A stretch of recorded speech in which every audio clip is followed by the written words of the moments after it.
ওম শান্তি। আজকে তারিখ হলো 6 মে 2024। প্রাত মুরলি ওম শান্তি বাপ দাদা মধুবান। আজকের মুরলিতে বাবা বলেছেন, মিষ্টি বাচ্চারা, এই জন্মের পাপ থেকে হালকা হওয়ার জন্য বাবাকে সত্য কথা বলো আর পূর্বজন্মের বিকর্মগুলি যোগ অগ্নি দ্বারা সমাপ্ত করো। প্রশ্ন: খোদাই খিদমতগার পরমাত্ম সেবাধারী হওয়ার জন্য কোন চিন্তা থাকা উচিত? উত্তর: আমাদের স্মরণে যাত্রায় থেকে পবিত্র অবশ্যই হতে হবে। পবিত্র হওয়ার চিন্তা থাকা উচিত।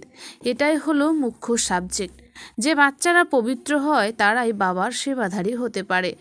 বাবা একাকী করতে পারেন, তাই বাচ্চাদেরকে শ্রীমত অনুযায়ী নিজস্ব যোগ বলের দ্বারা বিশ্বকে পবিত্র করে পবিত্র রাজধানী তৈরি করতে হবে। প্রথমে নিজেকে পবিত্র করতে হবে। ওম শান্তি। এই কথা তো বাচ্চারা নিশ্চয় বোঝে। আমরা বাবার কাছে যাই রিফ্রেশ হতে। ওখানে তোমরা যখন সেন্টারে যাও তখন এইভাবে ভাবতে পারো না। বাচ্চারা তোমাদের বুদ্ধিতে আছে, বাবা মধুবনে আছেন।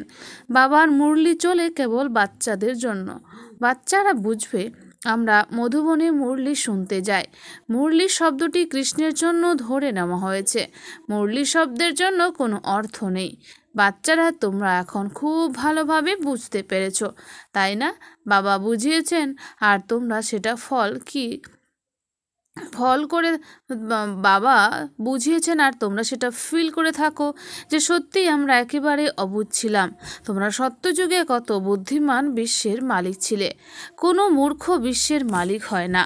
লক্ষ্মীনারায়ণ বিশ্বের মালিক ছিলেন, কত বুদ্ধিমান ছিলেন, তবেই তো ভক্তিমার্গে পূজনযোগ্য হয়েছেন।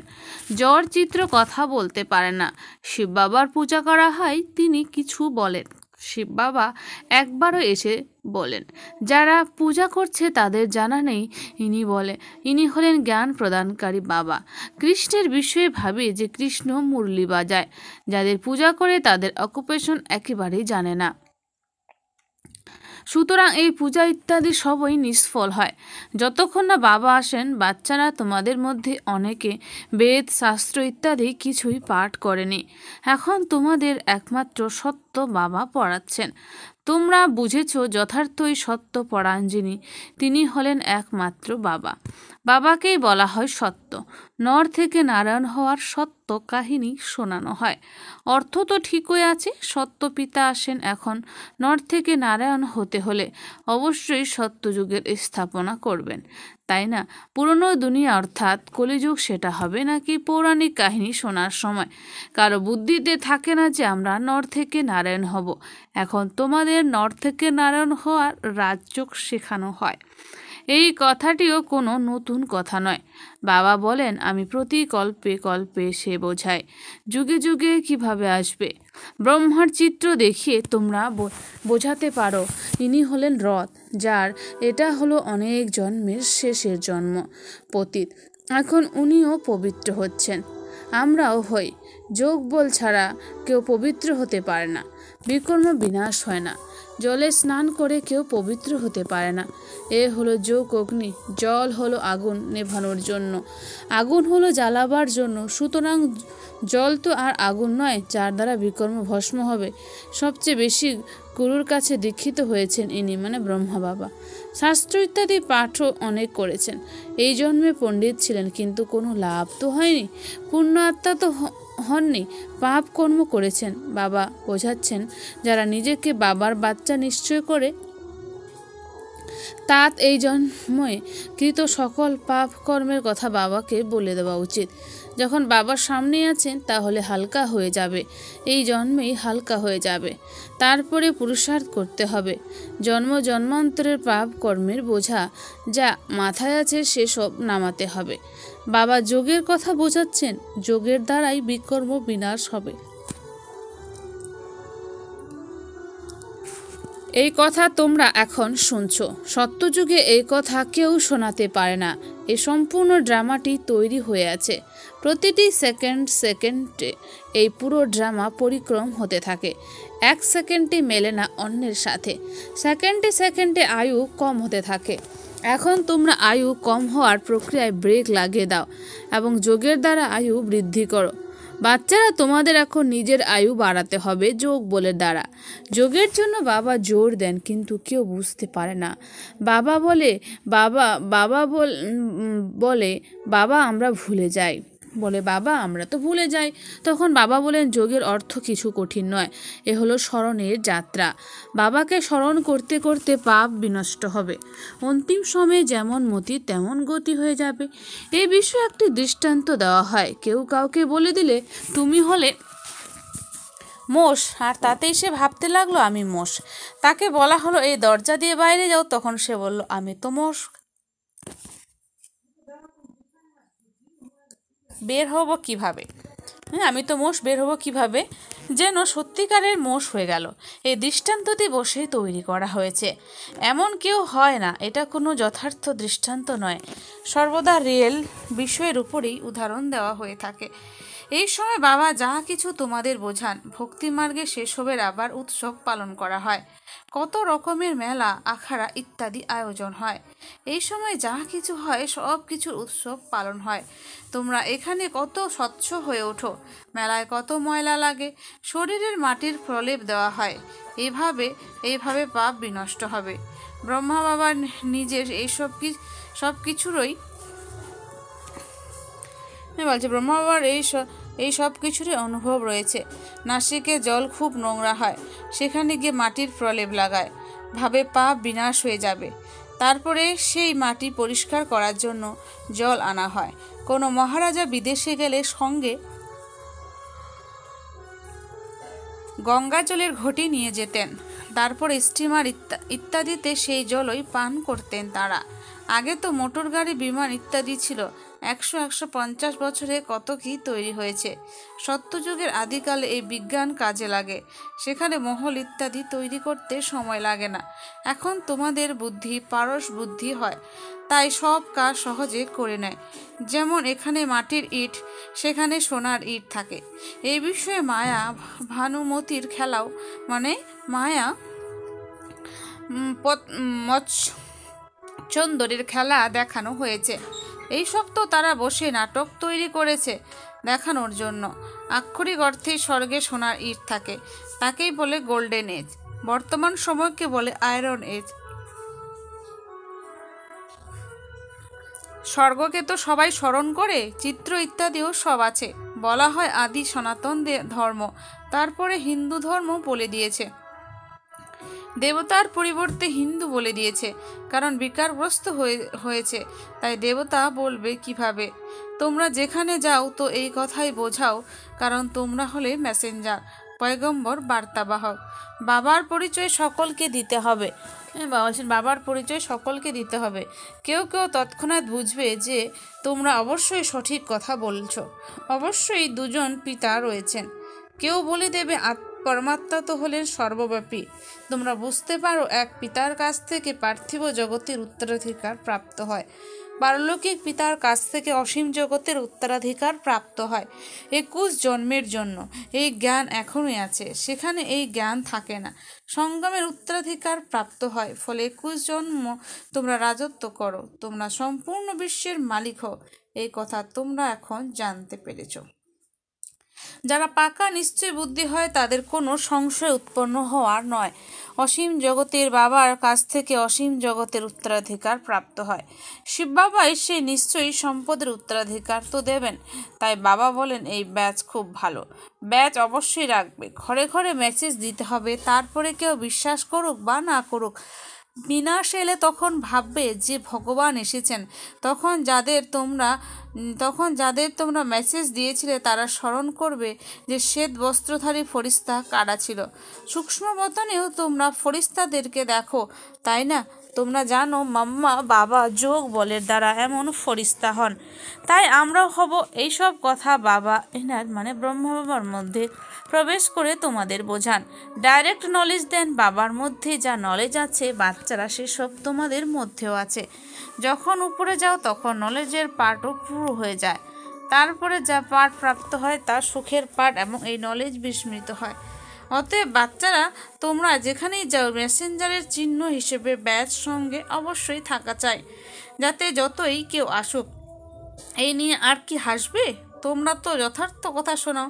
ইনি হলেন অসীম জগতের পিতা, তার নাম হলো শিব বাবা। তিনি হলেন কল্যাণকারী, এসে স্বর্গের স্থাপনা করেন।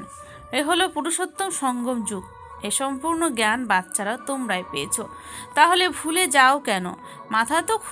কথা তো খুবই সহজ। চলতে ফিরতে বাবাকে এবং অবিনাশী উত্তরাধিকারকে স্মরণ করতে হবে।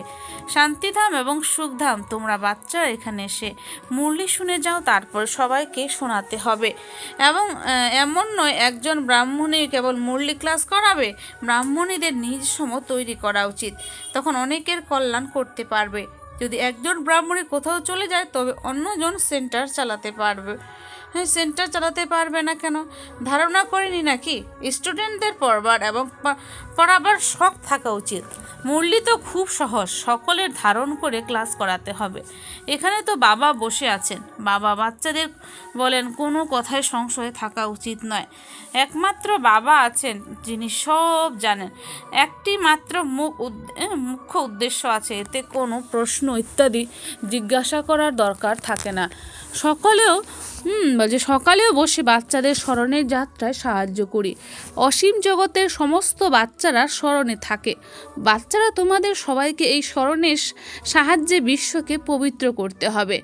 এই কাজেই তোমরা একটি আঙ্গুলির সম সহযোগ দিয়েছ। পবিত্র তো সম্পূর্ণ দুনিয়াকে করতে হবে, তাই না? সুতরাং বাবা সব বাচ্চাদের উপরে দৃষ্টি রাখেন, সবাই যেন শান্তিধামে চলে যায়, সকলকে আকৃষ্ট করেন। বাবা তো অসীম জগতে বসবেন। আমি এসেছি সম্পূর্ণ দুনিয়াকে পবিত্র করতে, সুতরাং দুনিয়াকে কারেন্ট দিচ্ছি যাতে পবিত্র হয়। যাদের যোগ বল পুরোপুরি থাকবে তারা বুঝবে বাবা এখন বসিয়ে স্মরণের যাত্রা করা শেখাচ্ছেন, যার দ্বারা বিশ্বে শান্তি স্থাপন হয়। বাচ্চারাও স্মরণে থেকে সাহায্য প্রাপ্ত করে, সহযোগী বাচ্চাও তাই না? খোদাই খিদমতগার নিশ্চয় বুদ্ধি আত্মাই স্মরণ করবে। তোমাদের প্রথম সাবজেক্টই হলো পবিত্র হওয়ার, অর্থাৎ তোমরা বাচ্চারা নিমিত্ত হও বাবার সাথে। বাবাকে আহ্বান করা হয়, হে পতিত পাওয়ান এসো। এবারে তিনি একা কি করবেন? সেবাধারী চাই, তাই না? তোমরা জানো আমরা বিশ্বকে পবিত্র করে সম্পূর্ণ বিশ্বের রাজত্ব করব। বুদ্ধিতে তখন এমন নিশ্চয় হবে, তখন নেশা বাড়বে। তোমরা বাচ্চারা জানো আমরা শ্রীমত অনুসারী নিজের যোগবলের দ্বারা নিজের জন্য রাজধানী স্থাপন করছি। এই নেশা থাকা উচিত। এসব হলো আধ্যাত্মিক রুহানি কথা। বাচ্চারা বুঝতে পারে প্রতিটি কল্প বাবা এই রুহানি বল এর দ্বারা আমাদের বিশ্বের মালিক করেন। এই কথাও বোঝো যে শিব বাবা এসে স্বর্গের স্থাপনা করেন। এখন মাথা এই স্মরণের যাত্রা করার চিন্তায় আসে। পুরুষার্থ করতে হবে, ব্যবসা ইত্যাদি করার সময় যেন স্মরণের যাত্রা চলতে থাকে। সদা সুস্থ করার জন্য বাবা বিশাল উপার্জনের ব্যবস্থা করেন। এই সময় সব কিছু ভুলে যেতে হয়। আমরা আত্মারা ফিরে যাচ্ছি। আত্ম অভিমানী হওয়ার প্র্যাকটিস করানো হয়। খাওয়া দাওয়া করার সময় চলতে ফিরতে বাবাকে কি স্মরণ করতে পারবে না? জামা কাপড় সেলাই করার সময় বুদ্ধি যোগ যেন বাবার স্মরণে থাকে। খুব সহজ এই কথা তো বুঝেছ যে 84 চক্র পূর্ণ হয়েছে। এখন বাবা আমাদের অর্থাৎ আত্মাদের রাজযোগ শেখাতে এসেছেন। এই ওয়ার্ল্ডের হিস্ট্রি জিওগ্রাফি রিপিট করতে থাকে। কল্প পূর্বে এমন হয়েছিল, যা এখন আবার রিপিট হচ্ছে। এই রিপিটেশনের রহস্য বাবাই বোঝান। প্রত্যেকের ড্রামাতে পার্ট আছে, সেসব প্লে হতে থাকবে। বাচ্চাদের পরামর্শ দেওয়া হয় যে বাবাকে স্মরণ করো, তাহলে শতপ্রধান হবে, তখন এই শরীর থেকে মুক্তি পাবে। তোমাদের বুদ্ধিতে এখন এই কথাই আছে যে আমরা আত্মারা শতপ্রধান হই, কারণ ঘরে অর্থাৎ পরমধামে ফিরতে হবে। সত্যযুগে এমন বলা হবে না, সেখানে তো বলবে এক পুরনো দেহ ত্যাগ করে অন্য ধারণ করতে হবে। সেখানে তো অন্য কোনো কথা নেই। এখানে এটা হলো দুঃখধাম, পুরনো শরীর রয়েছে, তাই মনে করে এই শরীরকে ত্যাগ করে এখন নিজেদের ঘরে ফিরে যায়। বাবাকে নিরন্তর স্মরণ করতে হবে। তিনি নিরাকার পিতা, তিনি হলেন জ্ঞানের সাগর। তিনি এসে সকলের সদ্গতি করেন। বাবা বলেন, সাধু সন্ন্যাসীদেরও আমি উদ্ধার করি। তোমরা এখন এক বাবার সঙ্গে যোগযুক্ত হও। আত্মারা তোমাদের সবার বাবার অবিনাশী উত্তরাধিকার প্রাপ্তির অধিকার রয়েছে। নিজেকে আত্মা নিশ্চয় করে দেহি অভিমানী হও এবং বাবাকে নিরন্তর স্মরণ করো, তাহলে পাপ বিনষ্ট হতে থাকবে। আচ্ছা, মিষ্টি মিষ্টি হারানিধি বাচ্চাদের প্রতি মাতা পিতা বাপ দাদার স্মরণে স্নেহ সুমন আর সুপ্রভাত। আত্মাদের পিতা তার আত্মারূপী বাচ্চাদের জানাচ্ছেন নমস্কার। আমরা সমস্ত আত্মারূপী বাচ্চারা জানাই মাতা পিতা বাপ দাদাকে স্নেহ সুমন আর নমস্কার। ধারণার জন্য মুখ্য সার এক, মুরলি শুনে তারপরে সবাইকে শোনাতে হবে। হ্যাঁ, মুরলি শুনে তারপর সবাইকে শোনাতে হবে। নিজে পড়ার সাথে সাথে অন্যদের পড়াতে হবে। কল্যাণকারী হতে হবে। ব্যাজ হলো মেসেঞ্জারের চিহ্ন, ব্যাজ সদা লাগিয়ে রাখবে।